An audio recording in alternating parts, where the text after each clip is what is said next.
Ma'asyiral muslimin wal muslimat rahimakumullah.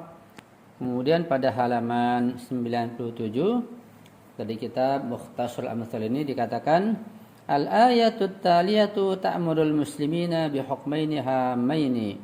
Ayat berikutnya di sini Allah memerintahkan kepada kaum muslimin dengan dua perintah yang penting, dengan dua hukum yang penting, yaitu iqamatis sholati bi'atibariha rumzu irtibatul insan billahi wa ita'iz zakati wa hiya adhan rumzu takafuli baina abna'il ummatil muslimah. Dua perintah di dalam ayat ini, ayat yang kedua atau ayat yang berikutnya, itu ayat yang ke-110 adalah agar kaum muslimin mendirikan salat dan mengeluarkan zakat. Karena salat bi'atibadiha rumzu irtibatul insan billahi. Salat merupakan rumus hubungan manusia, hubungan kaum muslimin kepada Allah Subhanahu wa taala. Artinya dengan adanya salat, maka hubungan kaum muslimin dengan Allah akan terbina dengan erat dan bagus.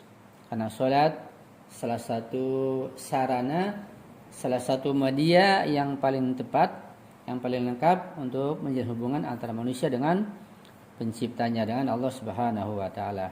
Wa ita'iz zakati, yang kedua adalah perintah mengeluarkan zakat. Tentu bagi yang mampu, bagi yang kaya dan mencukupi syarat-syaratnya.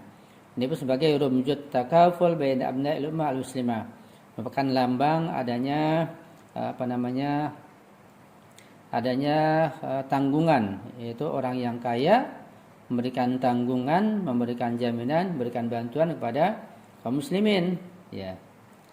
Adanya saling bantu-bantu antara kaum muslimin. Wa kilahuma daruriyani li tahqiqil intisari 'alal 'adu. Dan kedua hal ini, yaitu salat dan zakat, merupakan dua hal yang sangat penting yang daruri agar kemenangan terhadap musuh Islam dapat terrealisasi. Dengan kata lain bahwa kemenangan kaum muslimin atas kaum kufar, kaum kafir Quraisy, ya, atas musuh Islam, itu bisa terwujud, bisa terrealisasi dengan adanya ketika mereka melaksanakan sholat dan mengeluarkan zakat, ya, dengan makna yang luas tentunya.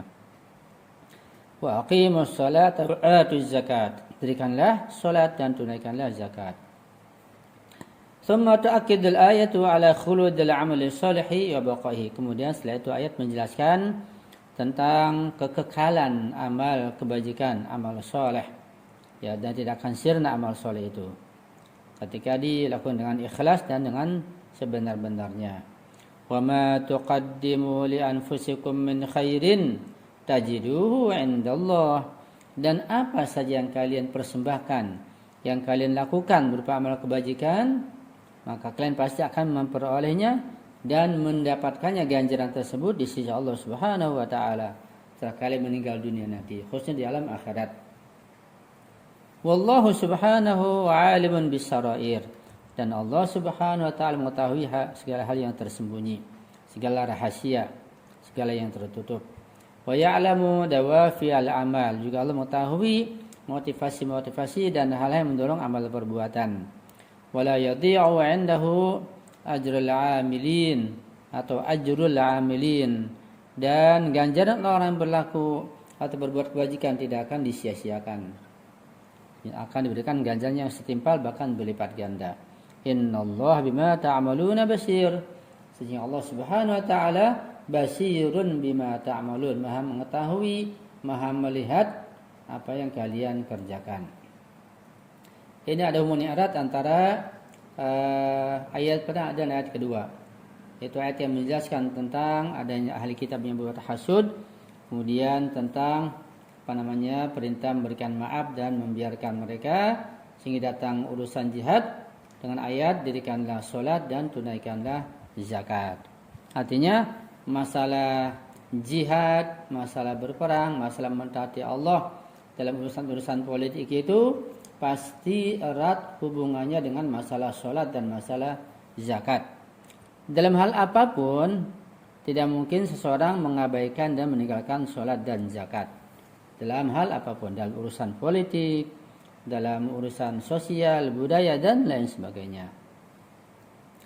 Bahsani, ada dua bahasan di sini pada ayat yang kita baca, ayat 109 dan 110.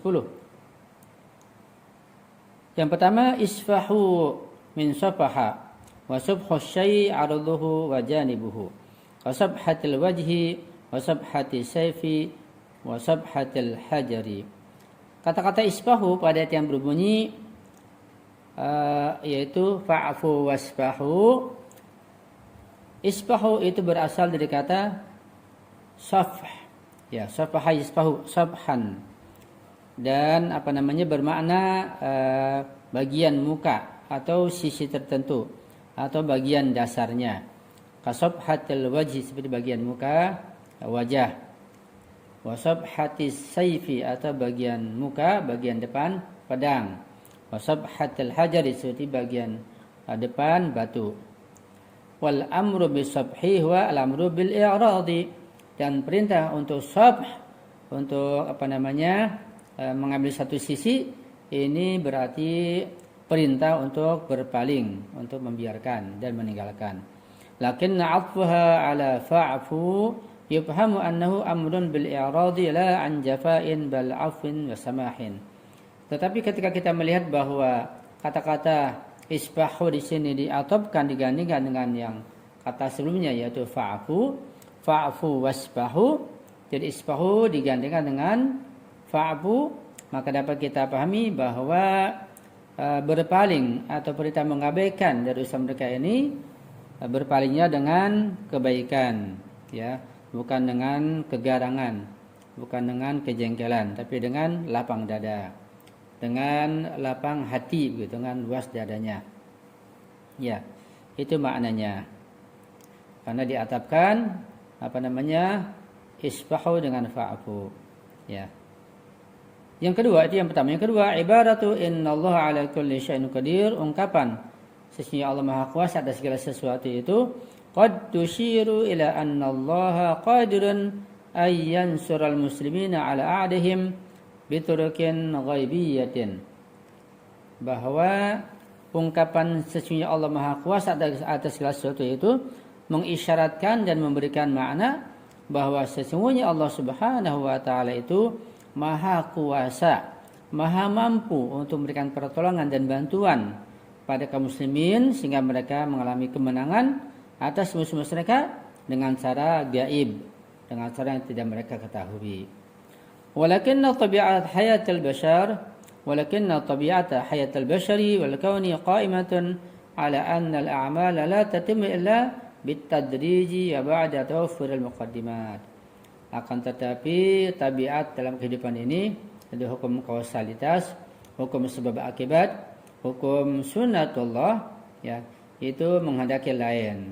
Karena dalam kehidupan di dunia ini berdasarkan sunnatullah itu harus berjalan sesuai dengan hukum kausalitas, yaitu bahwa perbuatan mereka itu tidak akan berhasil, tidak akan menuai hasilnya, ya, kecuali dengan bitadrij, dengan berangsur-angsur, dengan hukum kausalitas, dengan sebab akibat, ya. Wa ba'da tawaffuril muqaddimat, dan setelah terpenuhinya berbagai macam syarat, ya, dan muqaddimah yang diperlukan. Itulah dua hal yang dibahas dalam ayat ini. Masalah as-sabhu atau fasbahu, dan masalah innallaha ala kulli syai'in qadir. Mengatakan bahwa ungkapan sesungguhnya Allah Maha Kuasa atas segala sesuatu bukan berarti kekuasaan Allah seenaknya atau semaunya. Tidak. Betul Allah Maha Kuasa, betul Allah Maha segala-galanya, tetapi kekuasaan Allah Subhanahu wa taala itu berlandaskan pengetahuan dan kebijaksanaannya serta keadilannya. Tidak lepas dari itu. Jadi Allah di samping juga Maha Kuasa, Maha mengetahui, Maha adil dan Maha bijak, sehingga tidak keluar dari sunnatullah. Ya, karena itu kekuasaan Allah yang bersifat mutlak itu tidak berlaku pada hal yang sifatnya tidak logis. Ya. Jadi Allah mampu saja menghapuskan dan menghancurkan kaum kufar dengan sekejap mata. Itu mudah. Tapi hal itu tidak berlaku kecuali dengan hukum sebab akibat, hukum kausalitas, hukum tabiat, yaitu dengan berperangnya kaum muslimin, dengan adanya jihad, ya. Maka pasti Allah memberikan bantuan dan kemenangan kepada kaum muslimin. Itu makna innallaha ala kulli syai'in qadir. Ya. Kemudian berikutnya kita akan memasuki ayat yang berikutnya ayat 111 dan ayat 112 ya.